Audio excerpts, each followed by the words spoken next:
Are you serious? Are you serious? We've got another dead banker. Another dead banker. What? I mean, yes. And I want to thank Scott and Barb for getting this information to me. But the CEO of Liechtenstein Bank, was murdered in broad daylight yesterday, April the 7th, 2014. Now, over the weekend, the world was already gripped by the drama, and I did a video on it, telling you guys about it, Sunday, about the drama surrounding the mysterious murder, homicide of the former CEO of the Dutch bank, ABN AMRO, and members of his family. He was killed, his wife and his youngest daughter. Now, right in their homes. And whether there's more foul play than meets the eye, of course there's foul play. Of course there's foul play. However, there's nothing compared to what just happened. Now, folks, I'm telling you, it's getting more ruthless. First, they were shoving them off buildings, making it look like suicide, and hanging a couple of them in their offices over top their desk. But then we had the situation where the one banker a couple weeks ago, 2 weekends ago, was riding a bike and a minivan swerved up the road and run him over in a hit and run.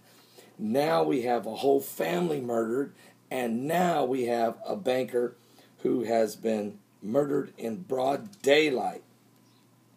Now the CEO, he was the current CEO of Liechtenstein Bank, and as this report came out moments ago, but the CEO of this local financial institution bank, Jürgen Frick was his name. Jürgen Frick was shot dead in the underground garage at the bank located in the city of Begley.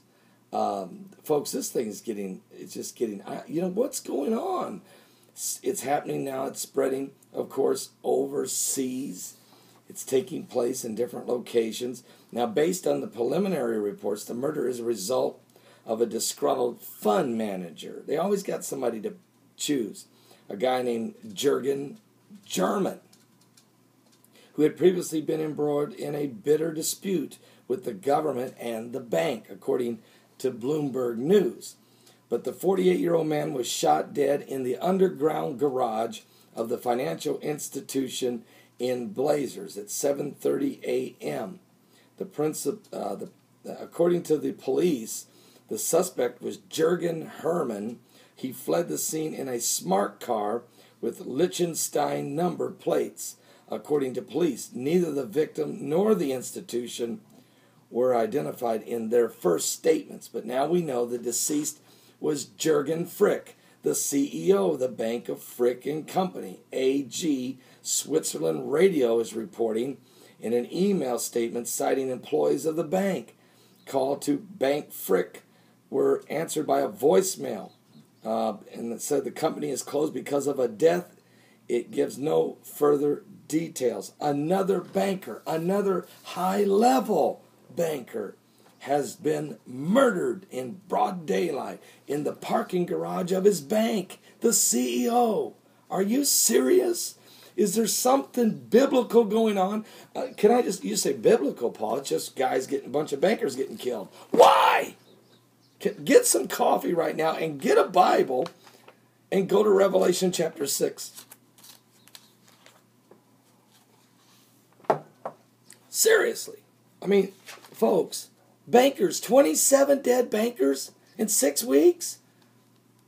And a missing Malaysian plane with 20 employees from Freescales Limited of Austin, Texas. Not just 20 employees, 20 engineers, 4 of them holding a patent, a very pertinent, very intellectual property of nanotechnology and bio-nanotechnology, semiconductors. I mean, we're talking RFID, microchip technology for defense mechanisms and secret weapons and radar detection, this type of...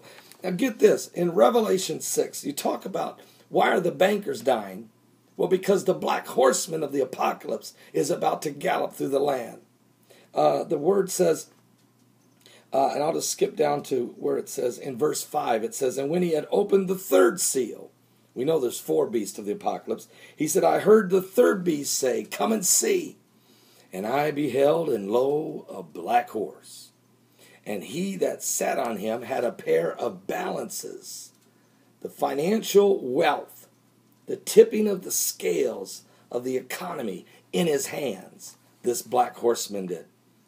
And he that sat on him had this pair of balances in his hand, and I heard a voice in the midst of the 4 beasts say, a measure of wheat for a penny, and 3 measures of barley for a penny, and see thou hurt not the oil and the wine, or the energy and the harvest, or the anointed in grace. Okay, there's a lot of symbolic potential explanation, and it requires a revelation of the Holy Spirit. But we're seeing a manifestation, actually, of these very scriptures. There's a black horseman riding, and he's killing people. He's removing certain people because of certain knowledge they have. They've been playing at high levels in banking institutions. I personally believe that the biggest money changers of the world are getting ready to tip the economy into a one world currency. And there's a lot of bankers who've CEOs of banks, high investment bankers, the J.P. Morgan's #1 bankruptcy attorney. Just all these high-level financial guys, they know how it works. They're actually the guys that are turning the wheels, but they're not the guys calling the main shot. But because they understand the mechanisms of crashing a world economy and creating a one world economy, they're being eliminated. In my opinion, they're being picked off. Because the one world government, the new world order, the Illuminati, whatever you call it, the Bible calls it the beast. In Revelation 13:1, the Antichrist, who will have a false prophet, are about to rise. They're putting the pieces together. They're laying the track so that the beast can roll. And I'm telling you now, some of these, and not only are they going to pick off some of these guys, and you're going to see more bankers that are going to be killed and murdered. There's no question, because they know too much. But it's also to strike fear in the others that know, and to get into line to follow suit of what's about to happen. So, folks, I don't know, when I say it's about to happen, I don't mean next week, but I'm telling you in the next period of time, and God only knows the timing, we're going to begin to see the formulation of a one-world currency. You've had a lot of world leaders call for it. Even the former Pope, Pope Benedict, was calling for a one-world currency. You've seen leaders of different nations call for it. And now we're seeing a financial banker breakdown taking place right now before our very eyes. Pray for this man's family. Pray for the bank that he worked at, the people there, the fear that's being gripped around the world. In Hong Kong, in New York City, in London, in Switzerland, all around in Australia, all around the world, we're beginning to see the effects of the black horseman of the apocalypse. I'll be right back with more current world events and how it relates to Bible prophecy. Give your life to Jesus Christ. We're living in the last days.